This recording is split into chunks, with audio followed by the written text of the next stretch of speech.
To the UK now, where more than 4,000 people, including doctors and nurses, have died during the coronavirus outbreak.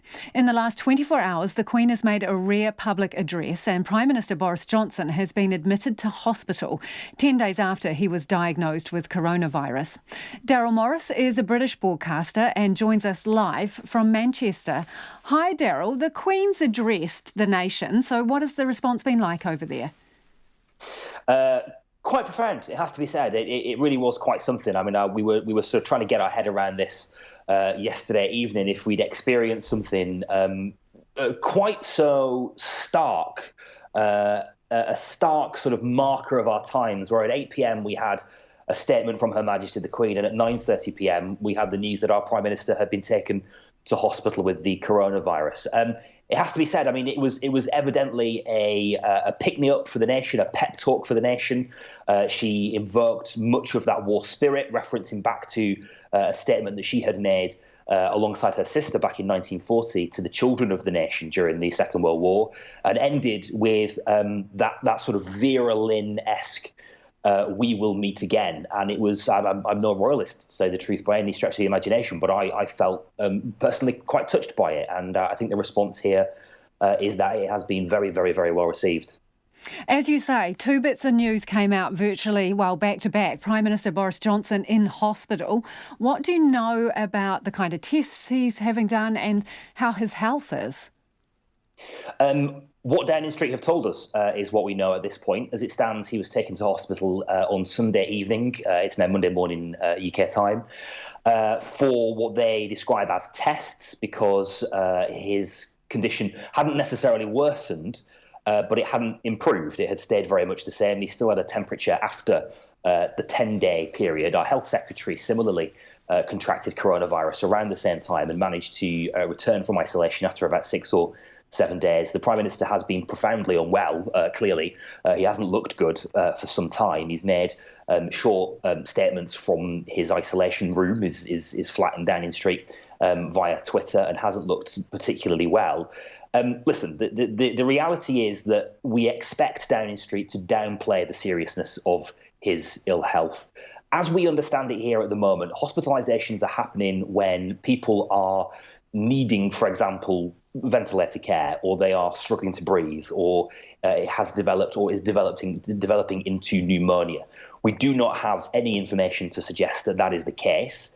And of course, Boris Johnson is no ordinary individual. He is, of course, the Prime Minister. And so you would understand that they would potentially be more cautious and take perhaps more precautions than they would advise a regular citizen to do. As it stands, honestly, we don't know. We're probably expecting a statement from Downing Street a little later on.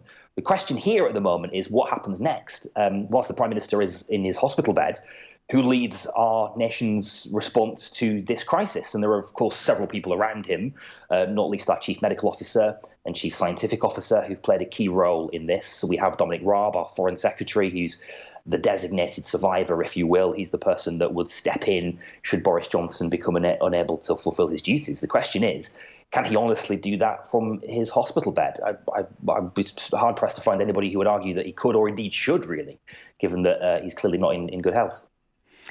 On the issue of your lockdown and your rules, you've had some park closures as people have kind of spent the weekend, roaming around and taking advantage of the spring weather. Do people know exactly over there what they can and can't do? And do you think they're going to they're going to make tougher regulations like banning exercise and banning people going outside altogether? It's on the table. It has to be said, it's on the table. We've had a relatively gradual process coming to these stricter measures. Nobody at the top has ever used the word lockdown. They've simply said that we are to stay at home, make only essential journeys, only key workers should leave the house to go to work. There was some ambiguity over whether or not that meant who that didn't mean in terms of workers, and what could and couldn't continue for daily life. We've had a very nice weekend here in the UK. It's been a really nice warm spring weekend, and there was some suggestion that people would populate parks. It hasn't. I didn't go out this weekend, so I'm not 100% sure anecdotally, but so far as I can tell, it hasn't been quite as bad as it's been in previous weeks.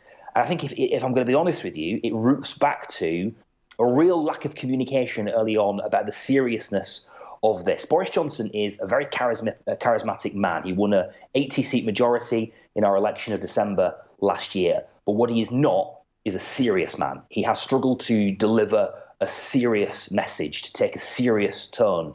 And it's unsurprising, therefore, that we have seen people perhaps not necessarily take as seriously as they should the rules. That's changing now. We're seeing, as you mentioned at the start there, more and more of our medical staff succumb to this. And that is really driving the message home. The Queen's statement will do the same thing as well. It remains to be seen what happens next, to tell you the truth, in terms of whether we could potentially face stricter measures. Just to give you a quick sense of what that means here and what that means to British people. I heard an MP, David Morris, who is an MP for a northern constituency, not far from me, say on the radio that the British people wouldn't stand for an authoritarian lockdown.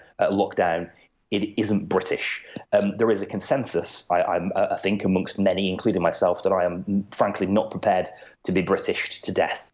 So we will see what happens. Good point. Really appreciate your time, Darryl. That's Darryl Morris, who's a broadcaster, joining us live from Manchester there.